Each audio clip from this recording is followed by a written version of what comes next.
Hello students, हम आई तक sounds पढ़ चुके हैं। आज हम आगे साउंड्स पढ़ेंगे और जो कॉन्सोनेंट्स हैं उनकी साउंड इजी हैं। आई वॉवेल था, उसकी साउंड पे आपको स्पेशल ध्यान देना था। ऐसे ही आप ओ की साउंड पे भी आगे स्पेशल ध्यान देंगे, क्योंकि ए ई आई ओ यू हिंदी के मात्राओं वाला स्वर की तरह काम करते हैं, तो उन पे फोकस बहुत ज़रूरी है साउंड के लिए। और कॉन्सोनेंट साउंड्स तो मोस्टली सिंगल साउंड्स हैं, ईजी साउंड्स हैं, वो आज आपकी मैं जे के एल एम एन सभी कवर करा देती हूँ।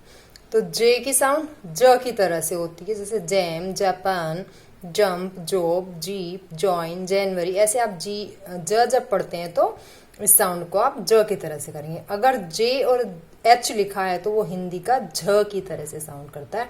और मैंने आपको इसमें बताया ही था कि डी जी ई भी ज की साउंड देता है। और इस तरह से आप इस काम को पूरा करेंगे जैसे प्रीवियस स्टूडेंट्स ने किया हुआ है। तो इसके बाद आप देखें के हमारा अक्षर आता है। के क की तरह से साउंड करेगा। कीप, के, बहुत सारे वर्ड्स हैं, आप इसमें ऐड करिएगा। और के अगर एन के साथ आता है तो वो कोई साउंड नहीं बनाता है, यानी वो साइलेंट रहता है। जैसे नो, नॉलेज, ऐसे आप और शब्द इसमें ऐड करेंगे। क के साथ अगर एच है तो वो ख हिंदी की साउंड बनाता है, जैसे हम खतौली के लिए लिखते हैं अपने। और सी के जब है तो वो क बहुत हाफ साउंड देता है, जैसे पैक, पिक, सिक, हमें जल्दी उसको प्रोनाउंस करना होता है। तो कै की साउंड भी आपको कोई मुश्किल नहीं लगेगी रीडिंग में। अब हम देख लेते हैं एल की साउंड। एल हिंदी के अक्षर ल की तरह से साउंड करता है, जैसे लैम्प, लेग, ब्लू में आपका एल आ रहा है, तो जहां एल आ रहा है वो ल की साउंड करेगा।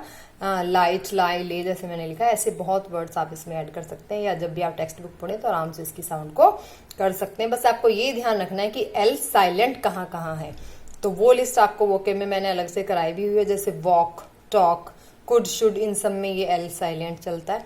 तो ऐसे आप इस लिस्ट को और बढ़ाएंगे। अब आ जाते हैं हम एम की साउंड पे। एम म की तरह से साउंड करता है, जैसे मैन, मैनी, मनी, माई, मी, मीक। ऐसे जब भी एम से कोई रिलेटेड वर्ड लिखा है, लेटर आया है जहां, तो आप उसको म की तरह से साउंड करेंगे। ऐसे ही आप एन, एन हमारा न की तरह से साउंड करेगा, जैसे nest, nose, name, nine, man, N पीछे एन की तरह जा रहा है। जॉइन, तो ये न की साउंड भी बड़ी इजी है, और हम ओ की साउंड को बड़ी डिटेल में नेक्स्ट वीडियो में पढ़ेंगे। तो आज हमने कॉन्सोनेंट साउंड्स काफी क्लियर की हैं। आप इन सभी साउंड को ध्यान रखते हुए अपनी रीडिंग प्रैक्टिस कंटिन्यू रखेंगे। Thank you.